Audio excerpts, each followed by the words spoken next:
Thank you for joining ReachMD XM157 for this month's special series, Spotlight on Neurology and Psychiatry. How do you tell a child he may never play baseball? How do you help a family whose dreams have been suddenly shattered by an unexpected medical diagnosis? You're listening to ReachMD XM157, a channel for medical professionals. Welcome to the Clinicians Roundtable. I'm Dr. Bill Rutenberg, your host, and with me today is Dr. Jayne Ness. Dr. Ness is an associate professor of pediatrics with joint appointments in neurology and neurobiology at the Children's Hospital of Alabama in Birmingham. Dr. Ness is the director of the Center for Pediatric Onset Demyelinating Disease and an associate scientist at the Civitan Research Center and the Center for Glial Biology and Medicine. Today we're discussing special problems of children and their families coping with pediatric multiple sclerosis. Welcome, Dr. Ness, and thanks for joining us at the Clinicians Roundtable. I'm a practicing pediatrician, and I know for me the hardest thing to do is deliver bad news. Telling parents that their child has a demyelinating disease or multiple sclerosis, has to be devastating. What do you say to them, and what's your approach? Often it's a pathway that we're following. That, first we've had one episode that was loss of vision in one eye, loss of sensation on one side of the face or one side of the body, weakness on one side of the body, sometimes bowel or bladder difficulties, sometimes persistent dizziness or difficulty walking. And we've had that first episode to lay the groundwork. And I always show them the MRI and say, this is what I'm worried about. So then we have to wait and see how things are going to go.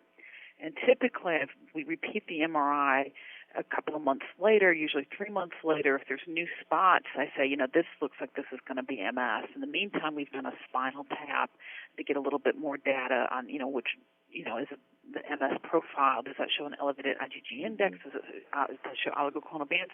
So the family has been prepared along the way that, this could be MS.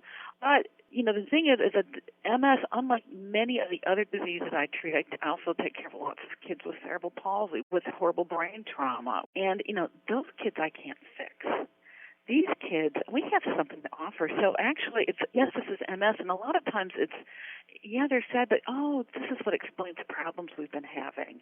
And so, if anything, there's often a sense of relief. Okay, now we have an explanation, and now we can move on and fight this disease. And there's treatment out there. The future is very bright. The treatment right now are 4 different types of medications. Unfortunately, they're all available only as shots, although oral medications are being tested right now. But we can actually offer our families a lot of hope. I think the most common question my patients have is, well, am I going to die? And, we always reassure them they're going to live just as long as we would expect their brothers or sisters to live. That's true. Oh, that's really fascinating. That's wonderful. It's interesting. I ask my family, when you hear MS, what do you think about? And I have a lot of African-American kids in my practice.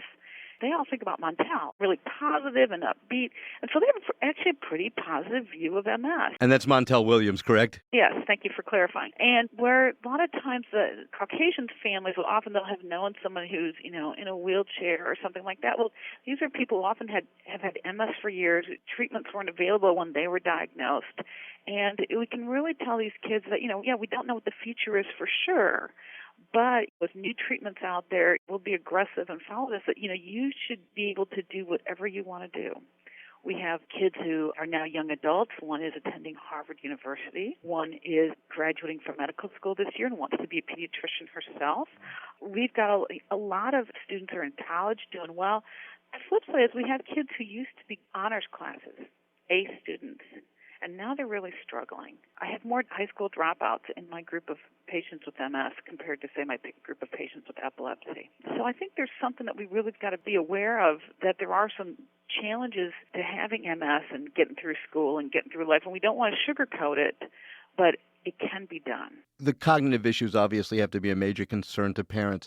Are there any predictive factors? Does the MRI changes correlate with neuropsychological, neurophysiologic studies? The data is so limited right now. In children, we just don't know. There's a few studies out from Stony Brook Medical School, from Brenda Banwell's group in Toronto, sick kids, suggesting that kids with MS and kids who have MS for a longer period of time do suffer some cognitive decline. but these are limited studies, only a handful of patients. We're doing neuropsychological testing now on all our kids, and what we have seen in the first 15 or so kids is their IQ's intact, but they're just not as efficient. It takes them a little bit longer to do things. We're now in the process of now retesting these kids a couple of years later, and we'll see what the results show. But anecdotally, if you ask, what were your grades like a couple of years ago? They were doing well, and now they're not doing so well. And we have not yet seen a clear correlation with MRI. There's nothing been published in kids looking at, is it the MRI, or is there something that up front that you can predict who's going to do badly? My sense is the kids with worse MRIs do more poorly, but it's not 100%.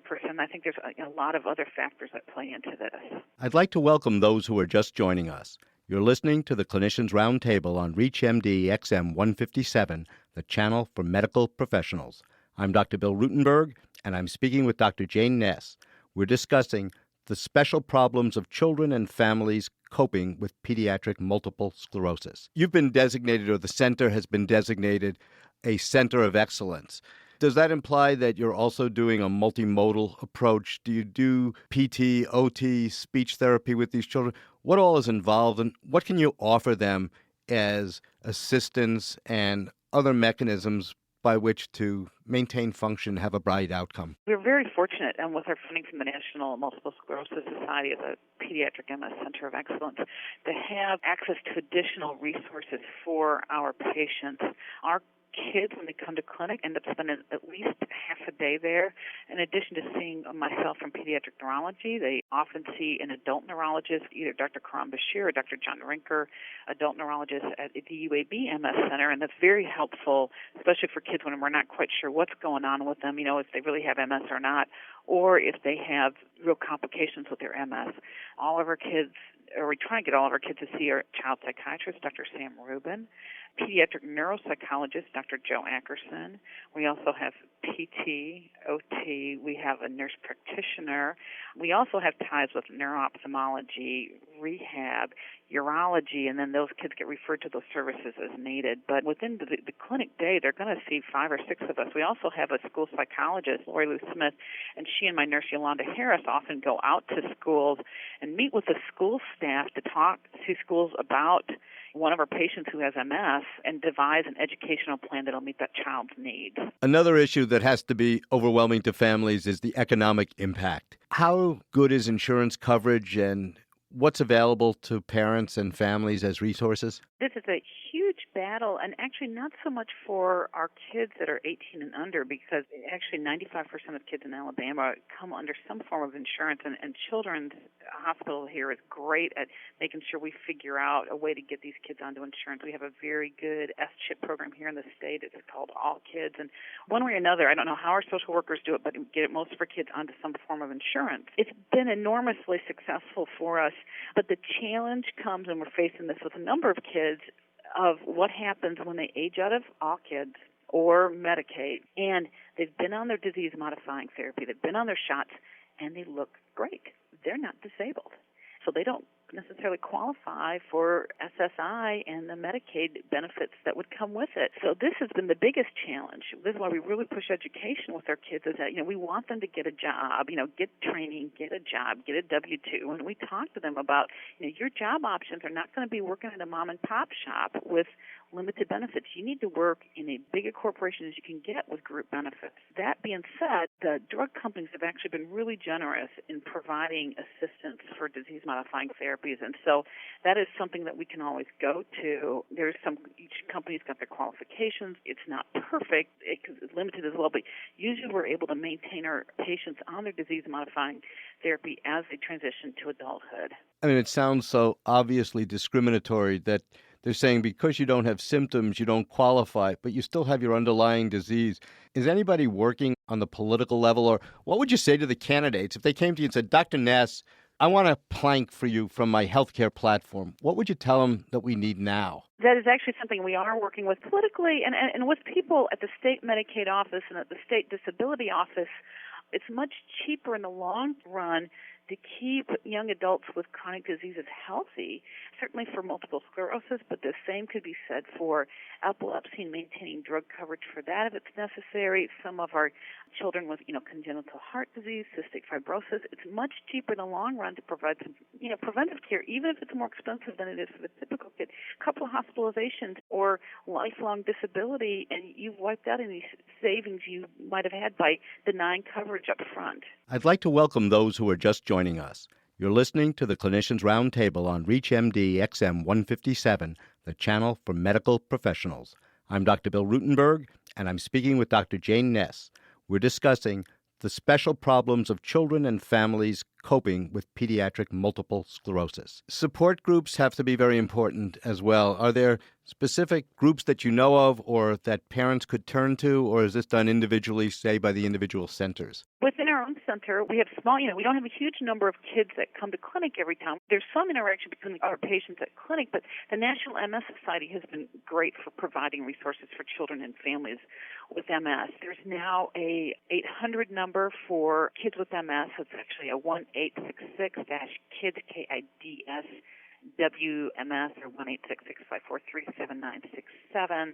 There's also, our local chapter has been great about working with us, and they do have, although not anything specific for kids, for kids with MS, they have a children's camp for children whose parents have MS as well as kids with MS. Some of our patients have participated in that. There's also camps that have been done nationwide. For example, the National Pediatric MS Center at Stony Brook has founded one of the early teen adventure camps.